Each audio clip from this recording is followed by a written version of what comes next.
Winter Olympic Games in Milan and Cortina became the scene of a major scandal even before the decisive races began.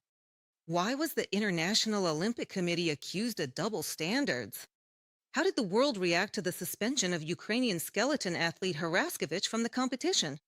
And who was really violating the principles of the Olympics? Is it the athlete who speaks about remembrance or those who forbid him from doing so? So on February 9th, Vladyslav Heraskevych took to his first official training run on the Olympic track wearing the helmet of remembrance. And literally just an hour and a half later, a warning came from the International Olympic Committee. They decided that commemorating fallen Ukrainian athletes was a violation. Article 50 of the Olympic Charter. It reads as follows. During competitions, any political, religious, or racial propaganda is prohibited on Olympic venues and equipment. No slogans, calls to action, or insults. There was nothing like that on Vladislav's helmet, as he immediately pointed out. All the athlete wanted was to honor the memory of his friends who were killed by Russia. But on February 12th, the day of the start, the IOC suspended Heraskevych from the competition. That was an unfair decision.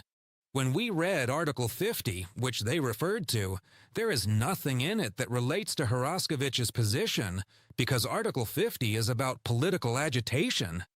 No, there was no political agitation. Vladislav wasn't wearing a helmet with our political leaders or with posters of political parties. He wore a helmet with our national heroes, with athletes who were killed by Russia. Our defenders are dying every day. Why can't we honor them? Their memory? Since 2016, Vladislav has been a regular member of Ukraine's national skeleton team. He became the first Ukrainian to represent the country in this sport at the World Championship and at the Winter Olympic Games. In 2018, Heraskevych competed at the Games in Pyeongchang and in 2022 in Beijing.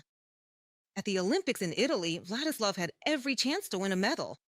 In the first run of the third training session, he posted the best time among all the athletes who took to the track, 56.7 seconds. And those aren't just numbers on the scoreboard. Behind them are hours of grueling training, pushing the limits. Behind them is a whole team and, of course, faith in victory. I trained for several hours every day for 4 years. I took part in every stage of the World Cup so that I could be here today at the Olympic Games. I completed 3 official training runs. I really had excellent results. On the last day of training, I posted the best result in the run. And judging by what I see today, I truly believe we could have been in the fight for a medal. And of course, as an athlete, I always dreamed of winning an Olympic medal. And now, it feels like that medal has been taken away from me. This video was recorded by the flag bearer of the Israeli team, Jared Firestone. At the Olympic opening ceremony, he wore a commemorative kippah embroidered with the names of the 11 Israeli athletes who were killed by terrorists at the Munich Olympics in 1972. Jared said that he wants to honor their memory and remind the world once again about those terrible days. By the way, the Olympic Committee had no complaints about him. Here's another example. Italian snowboarder Roland Fischnaller competed wearing a helmet with the Russian flag on it. And that's despite the fact that, according to the rules of the Games, this is strictly prohibited. But to all inquiries, the IOC simply replied that the Italian's helmet just showed the flags of the countries where he had competed. They said he had no intention whatsoever of supporting the aggressor country. It's no surprise that after this, many accused the Olympic Committee of double standards. The decisions of the International Olympic Committee against Vladyslav Heraskevych, our athlete who simply remembers and honors Ukrainian athletes whose lives were taken by Russian strikes, are certainly not about peace, justice, or the principles of the Olympic movement. Sports should not be without memory and respect. Ukrainians are already preparing for competitions under special conditions, under the conditions of war.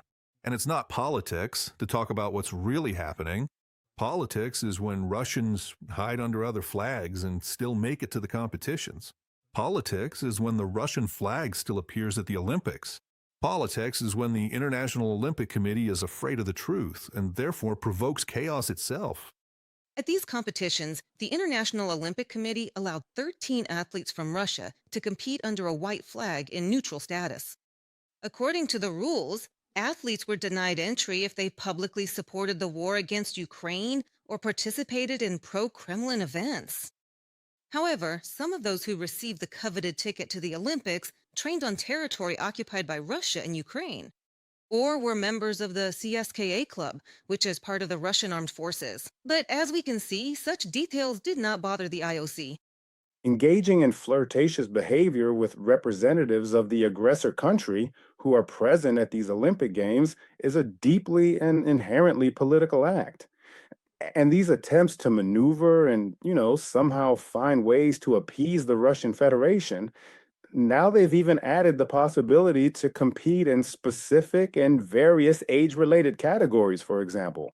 The next step will surely be allowing adult athletes to compete under their own symbols. So even now, this presence as neutral athletes is fake. It's basically, well, everyone understands that you simply can't be neutral in Russia because if you're neutral in Russia, then accordingly, you have absolutely no prospects of ever being part of that country's national team. Ukrainian athletes in big sports are often seen as an obstacle to whitewashing Russia's tarnished reputation in the war against Ukraine. Human rights activists have spoken out about this, expressing concern over the IOC's decision to revoke Heraskevych's accreditation. They also point out the inconsistency of the committee's position, which allowed the athlete to compete with a black armband, but forbade him from displaying photos of those he was honoring. The Olympic Games are once again under threat due to the International Olympic Committee's inability to consistently and substantively adhere even to its own minimal standards of supporting peace, solidarity, and human dignity. Apparently, the IOC needs serious changes in its policies in order to truly fulfill its international human rights obligations. From a statement by the human rights organization Global Rights Compliance. Vladyslav Heraskevych was supported by millions of people around the world. These include Olympic champions and children who are just taking their first steps in big sports. State leaders and Hollywood stars as well. The skeleton athlete's stance was also supported by Ukrainian soldiers. On social media, they posted photos reminding everyone that memory is not a violation. And energy workers and miners published their own memory helmet with the names of colleagues who died as a result of Russian strikes. And of course, the calls from the families and loved ones of those guys whose portraits were placed on the memory helmet became especially meaningful. They had a dream, but they never got to fulfill it because they were killed. And of course, we need to honor their memory. And today on social media, there was once again a comment from the mother of one of the athletes, a biathlete. She was crying and kept saying, "Thank you, Vlad, for remembering my son because he lost his life. And what you are doing is the best thing for our family." It was very important, much more important than any medal. For the final race, Vlad had bought 2 tickets in advance for his mother and his girlfriend. For the whole family, it was supposed to be a real sports celebration. But the Ukrainian skeleton athlete won't be on the track, and his loved ones won't be in the stands. But even when the chance for a medal is taken away, it's impossible to take away dignity and loyalty to memory. And Vladyslav Heraskevych has already proven that to the whole world.